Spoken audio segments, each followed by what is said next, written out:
I tested the Vortex trading indicator 200 times because my neighbor's dog said this is the best indicator he has ever seen. Smartest neighbor I have. And also because I wanted to see the win rate of this trading strategy. For science, I guess. This is what the Vortex indicator looks like. It's just two lines that crisscross each other from time to time. Like my headphones. If you squint your eyes hard enough, it looks like complete nonsense. Spaghetti on a chart. On this chart, the blue vortex line is called the plus line, and the red one is called the minus line. Simple enough, right? They measure positive and negative trend movements, or at least they try to. When the plus line crosses above the minus line, something like this, there is a stronger upward pressure going on. When the minus line crosses above the plus line, then there is a stronger downward pressure going on. But then the market laughs in your face and does exactly the opposite of what this indicator told you. But that hasn't stopped smart people like us from blindly taking trades with this indicator. When the Vortex indicator says it's an uptrend using the crossover,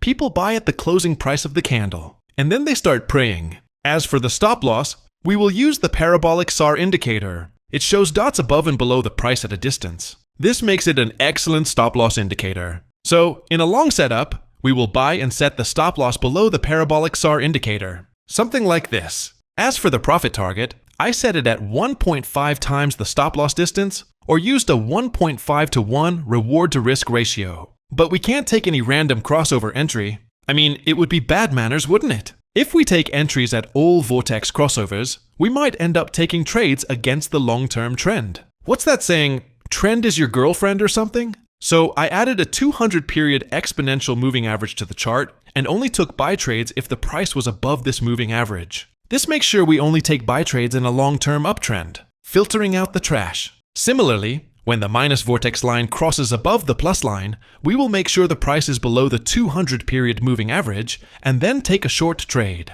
That will make sure we only take short trades in a long-term downtrend. We set the stop loss above the parabolic dots and use a 1.5 to 1 reward to risk ratio for the profit target. I'm using that ratio because it is the best for trend trading strategies, according to the tested data on the Trading Rush channel. So do you think the Vortex trading strategy will make money? But the thing is, I have tested this indicator 100 times before in a mostly trending market. In that video, Vortex had a 46% win rate with a 1.5 to 1 reward to risk ratio. Since the break-even win rate with that ratio is 40%, this 46% win rate did manage to make a little bit of profit. As you can see, the profit graph went in an upward direction. But in this video, I want to take 100 trades in an extremely good market to see how high the win rate can go when market conditions are extremely good. I'm going to take another 100 trades in an extremely bad market to see how low the win rate can go if the market conditions are extremely bad. Then, we will compare it with other trading strategies we have tested so far.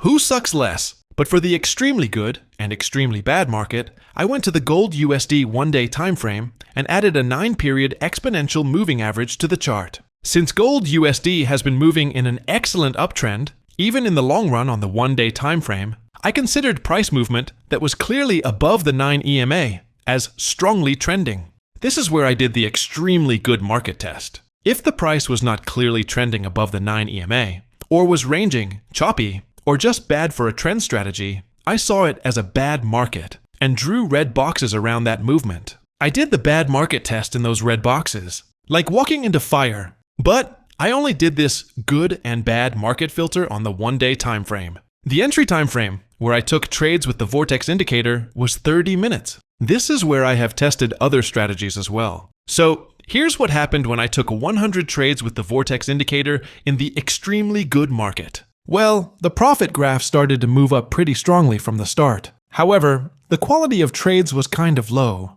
I mean, you know how some strategies give one entry point once in a while? Well, this indicator gives like 2 or 3 entry points within a few candles. In other words, this indicator kind of spams trades. It gives quantity over quality. We have seen other indicators that get a really high win rate because they manage to spam trades in a short-term, strong momentum. This indicator was giving entry points similar to those spammy entries. Because of that, it managed to win 9 trades in a row and lost 5 trades in a row. It made a 60% profit on the account, with 1% risk per trade, and without even compounding. At the end, the Vortex indicator got a 64% win rate, which is actually a high win rate compared to other strategies we have tested so far. The profit graph went in an upward direction pretty consistently, almost like a straight line. Before we compare it with other indicators, let's take 100 trades in the extremely bad market. But when I started the test, the profit graph moved in an upward direction. A lucky start. This only lasted for a little while because then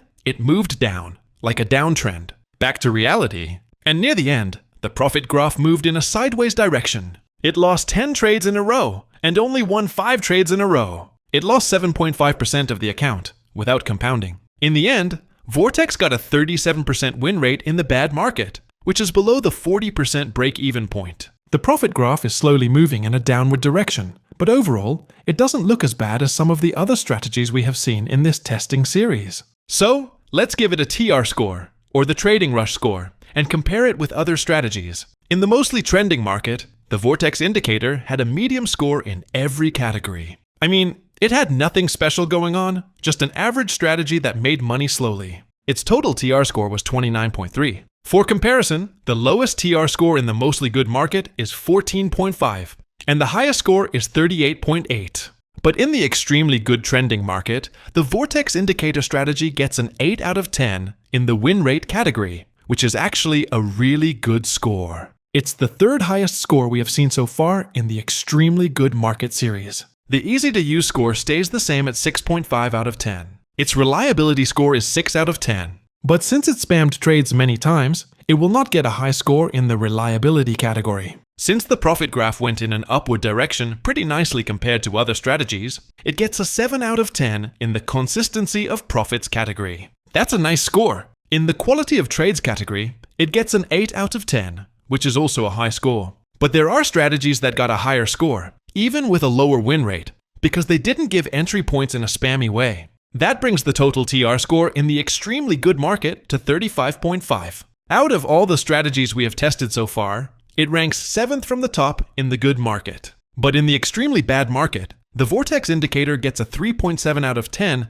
in the win rate category. The lowest score in this category is 3.3, and the highest is 4. So this 3.7 score is not that bad. Still, it got a win rate that was below the break-even point, so this strategy will probably blow up your account in the extremely bad market. The easy-to-use score stays the same at 6.5 out of 10. The reliability and quality of trade score is 3.7 out of 10. And since it didn't make any profit, it gets a 0 out of 10 in the consistency of profits category. That brings the total TR score to 17.6. The highest score in the bad market is 19.8. So, this Vortex strategy is not the best strategy we have seen in the extremely bad market. You can say that this strategy slowly makes money in a mostly good market with its roughly 46% win rate. It makes money really nicely in the extremely good market. But the reliability of this indicator is low because it gives spammy entry points. And in the bad market, there is a high chance of losing money with this indicator, even in the long run. It is better to use other trading strategies that performed really well in both the good and the bad markets.